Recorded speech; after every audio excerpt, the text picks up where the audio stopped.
Hello friends, welcome to my study time. आज के इस वीडियो में हम एक पोएम को डिस्कस करेंगे। पोएम का नेम है द स्नोमैन। इस पोएम को वालेस स्टीवेंस ने लिखा था। अगर आपने अभी तक हमारे चैनल को सब्सक्राइब नहीं किया है तो चैनल को सब्सक्राइब कर लीजिए।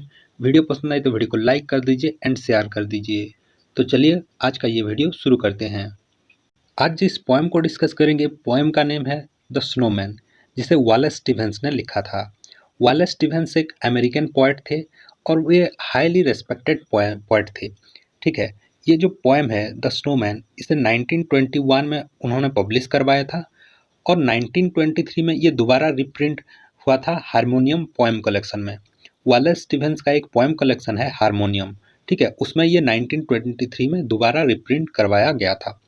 और ये जो पोएम है द स्नोमैन, ये मोस्ट पॉपुलर शॉर्ट पोएम है। ठीक है, वालेस स्टीवेंस के जितने भी पोएम्स हैं, ये one of the most popular short poem है और ये समझने में थोड़ा मुश्किल है। हालांकि ये जो पोएम है ये बहुत लेंथ में बहुत छोटा है, लेकिन ये समझने में बहुत ही मुश्किल है। तो चलिए आज इस पोएम को लाइन बाय लाइन डिस्कस करेंगे। कुछ पोएम्स होते हैं जो लेंथ में बहुत ही कम होते हैं, लेकिन जिन्हें समझना बहुत ही डिफ़िकल्ट हो जाता है। तो द स्नोमैन ये जो पोएम है, ये भी एक उसी टाइप का पोएम है जो लेंथ में बहुत ही छोटा है, लेकिन उसे समझना बहुत ही मुश्किल है। तो यहाँ पर पोएम को देख सकते हैं आप। ये इस पोएम में टोटल 5 स्टांजा है और हर एक स्टांजा में टोटल 3 लाइन है।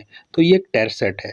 जहाँ पर 3 लाइन होते हैं उसे टेरसेट कहते हैं, जहाँ पर 2 लाइन होते हैं उसे कॉपलेट कहते हैं। ठीक है, इसके बारे में आप पहले से ही जानते हैं। तो ये जो पोएम है, इस पोएम में सबसे बड़ा जो क्वेश्चन है, how do we see the world. ठीक है, ये सबसे बड़ा क्वेश्चन है। पोएम में जो भी कंटेंट लिखा गया है, जो भी इसके अंदर टेक्स्ट है, उसका जो मेन थीम है how do we see the world, यानी आपका दुनिया को देखने का नज़रिया क्या है या फिर आपका पर्सपेक्टिव क्या है। ये इस पोएम का सबसे बड़ा क्वेश्चन है। इस पोएम में आपको कुछ इंटरनल राइम्स देखने को मिलेंगे, जैसे कि कोल्ड हो गया, बिहोल्ड हो गया। यहाँ पर कोल्ड लिखा गया है, उसके साथ साथ यहाँ पर बिहोल्ड हो गया।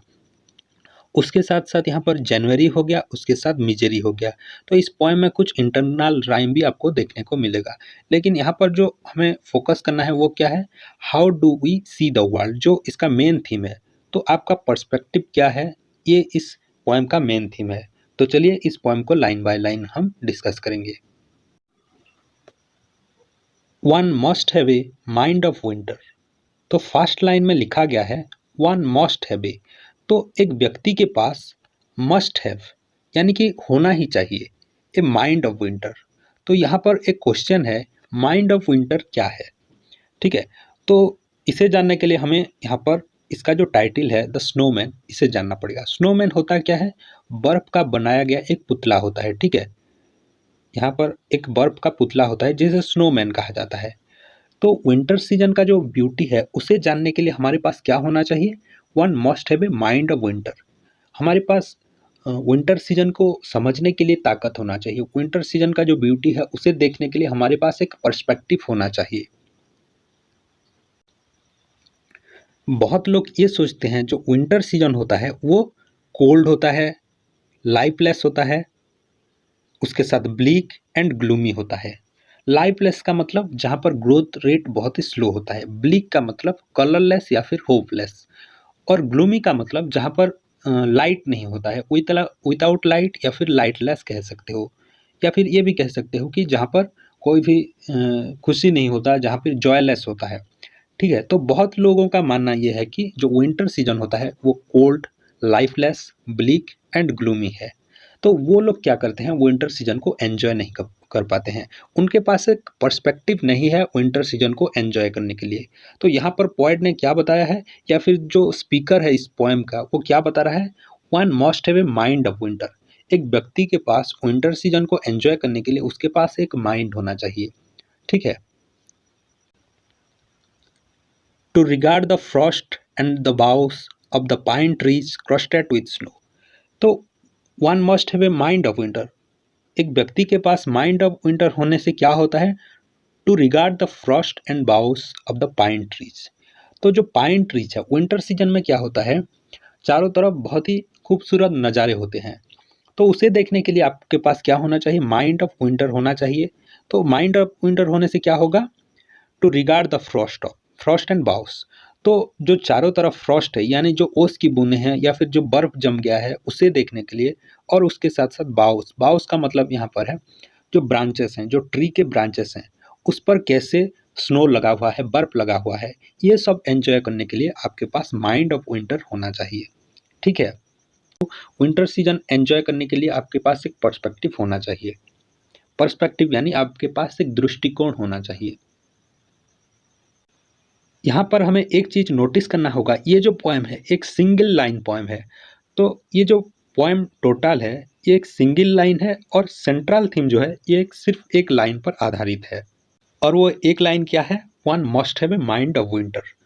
ठीक है, ये जो फर्स्ट लाइन है ये टोटल पोएम पोएम इस फर्स्ट लाइन पर आधारित है।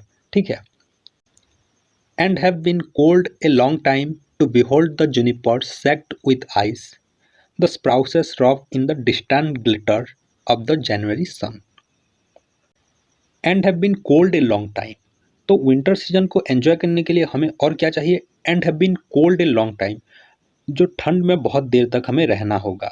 जैसे यहाँ पर जो स्नोमैन होता है, स्नोमैन बर्फ में हमेशा रहता है। ठीक है, स्नोमैन जो होता है वो हमेशा घर के बाहर बर्फ में बनाया जाता है, उस स्नो से बनाया जाता है जिसे स्नोमैन कहते हैं। वो हमेशा बाहर ठंड में रहता है। तो वो क्या करता है, वो बाहर जो लैंडस्केप है, जो सीन है, उसे वो एंजॉय कर पाता है क्योंकि वो बहुत देर तक कोल्ड में रहता है। To behold the juniper shagged with ice, तो ये जो स्नोमैन है ये क्या एंजॉय कर पाता है, जो जूनिपर्स ट्री पर कैसे बर्फ ढका है वो एंजॉय कर पाता है। The spruces rock in distance glitter of January sun, जो जनवरी का सन है वो पेड़ पर गिरकर कैसे ग्लिटर कर रहा है यानी चमक रहा है, वो सब जो दृश्य है वो एंजॉय कर पाता है। कौन एंजॉय कर पाता है, जो स्नोमैन है। ठीक है, and not to think of any misery in the sound of the wind, in the sound of a few leaves. तो यहाँ पर जो स्पीकर हैं वो क्या कह रहे हैं, and not to think of any misery.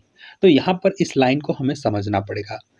तो हम किसी चीज़ को जब एंजॉय करते हैं तो जो बाहरी दुनिया है उसे हमें डिटैच होना पड़ता है। कुछ चीज़ को एंजॉय करने के लिए जो हमारा जो बाहर का जो डिस्ट्रैक्शन है उसे दूर रहना पड़ता है।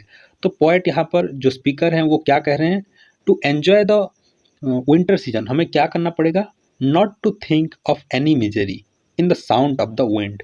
तो यहाँ पर जो मिजरी कहा गया है, मिजरी का मतलब यहाँ पर है जो प्रॉब्लम्स है चारों तरफ, उसे मिजरी कहा गया है। तो विंटर सीजन में जो भी प्रॉब्लम्स हैं उसे अगर आप फोकस करने लगोगे तो विंटर सीजन को कैसे एंजॉय कर पाओगे। तो यहाँ पर देखिए ये जो स्नोमैन होता है इसका कोई भी ईयर्स नहीं होते हैं। ठीक है, तो ये जो बाहरी प्रॉब्लम्स है, दुनिया के आउटसाइड जो प्रॉब्लम है उसे वो सुन नहीं सकता। वो सिर्फ क्या एंजॉय करता है, जो विंटर सीजन का जो ब्यूटीफुल सीनरीज हैं उसे सिर्फ एंजॉय करता है। तो हमें एक स्नोमैन बनना पड़ेगा, जो बाहर का जो डिस्ट्रैक्शन है उसे हमें दूर रहना पड़ेगा। क्यों दूर रहना पड़ेगा, क्योंकि हम विंटर सीजन को एंजॉय करना चाहते हैं। Which is the sound of the land full of the same wind that is blowing in the same bare places। तो यहाँ पर स्पीकर और क्या कह रहे हैं, जो साउंड है विंटर सीजन को एंजॉय करने के लिए हमें एक स्नोमैन बनना पड़ेगा, लेकिन विंटर सीजन में भी बहुत सारे डिस्ट्रैक्शन हैं जो हमें विंटर सीजन को एंजॉय करने के लिए रोकते हैं। यहाँ पर स्पीकर क्या कह रहे हैं, which is the sound of the land full of the same wind that is blowing in the same bare places। तो यहाँ पर जो हवा चल रहा है वो हमारे लिए क्या है, विंटर सीजन को एंजॉय करने के लिए जो डिस्ट्रैक्शन है वो हवा है यहाँ पर। ठीक है, तो जो हवा चल रहा है यहाँ पर आपको इमेजिन करना पड़ेगा, समर सीजन में ज़्यादातर हवा चलता है। ठीक है, तो यहाँ पर जो हवा चल रहा है विंटर सीजन में वो क्या है, वो सेम हवा है जो समर सीजन में चलता है। ठीक है, तो पॉइंट यहाँ पर हमें इमेजिन करने के लिए मजबूर कर रहे हैं, क्योंकि आपका जो पर्सपेक्टिव है विंटर सीजन को एंजॉय करने के लिए आपके पास एक पर्सपेक्टिव होना चाहिए। लेकिन अगर आपके दिमाग में उस समर सीजन के हवा के बारे में ख्याल है तो आप विंटर सीजन को एंजॉय नहीं कर पाओगे।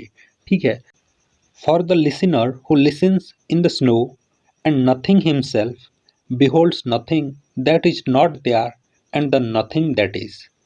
तो सबसे ज़्यादा जो दिक्कत होता है इस लास्ट स्टांजा में होता है। बहुत सारे बच्चों को मैंने देखा है जो कि इस लास्ट स्टांजा को समझने में गलती करते हैं। तो यहाँ पर हम इस लास्ट स्टैंजा को समझते हैं। इससे पहले हमने डिस्कस किया था for the listener who listen in the snow.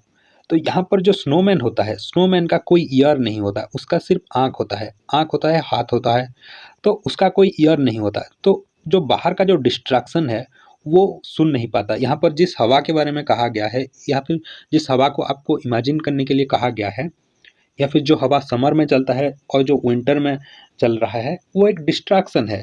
तो जो स्नोमैन होता है वो उस डिस्ट्रैक्शन से दूर रहता है, क्योंकि स्नोमैन का कोई ईयर नहीं होता है, ठीक है।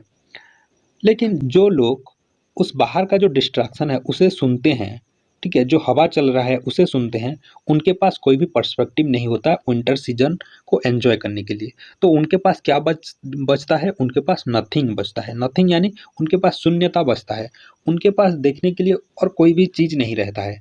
तो यहाँ पर स्पीकर जो हैं या फिर जो पोएट हैं वो क्या बता रहे हैं? उसे नथिंग बता रहे हैं, नथिंगनेस बता रहे हैं, ठीक है। तो एक व्यक्ति के पास अगर कोई भी दृष्टिकोण नहीं है तो वो किसी भी चीज़ को एंजॉय नहीं कर पाएगा।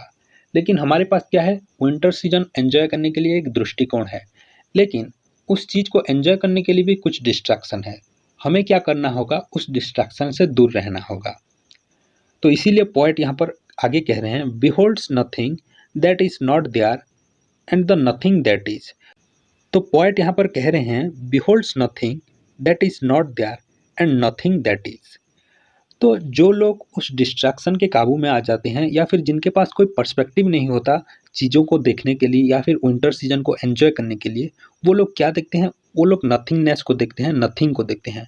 तो उनके पास कोई पर्सपेक्टिव नहीं है, तो वो लोग उस विंटर सीजन में भी कुछ भी नहीं देख पाते हैं, विंटर सीजन का जो ब्यूटी है उसे नहीं देख पाते हैं। तो पोएट ने उसे दर्शाने के लिए क्या लिखा है? Nothing that is not there, जो कि विंटर सीजन होने के बावजूद भी उनके सामने जो ब्यूटी है उसे वो लोग नहीं देख पाते हैं। तो उसे क्या बताया है पोएट ने? उसे नथिंग बताया है या फिर नथिंगनेस बताया है। And the nothing that is, and उस समय वहाँ पर क्या है उनके लिए? नथिंग, ठीक है, नथिंगनेस उनके सामने है। तो इस चीज़ को हमें समझना पड़ेगा। जिनके पास विंटर सीजन को एंजॉय करने के लिए एक पर्सपेक्टिव है, उनके लिए सामने एक ब्यूटीफुल नज़ारा है, खूबसूरत नज़ारा है। लेकिन जिनके पास कोई पर्सपेक्टिव नहीं है, उनके सामने क्या है? नथिंगनेस है, या फिर वहाँ पर कुछ भी नहीं है। तो आई होप ये जो पोएम है ये आपको समझ में आ गया होगा। तो वीडियो पसंद आई तो वीडियो को लाइक कर दीजिए, शेयर कर दीजिए and my study time YouTube channel को सब्सक्राइब कर लीजिए।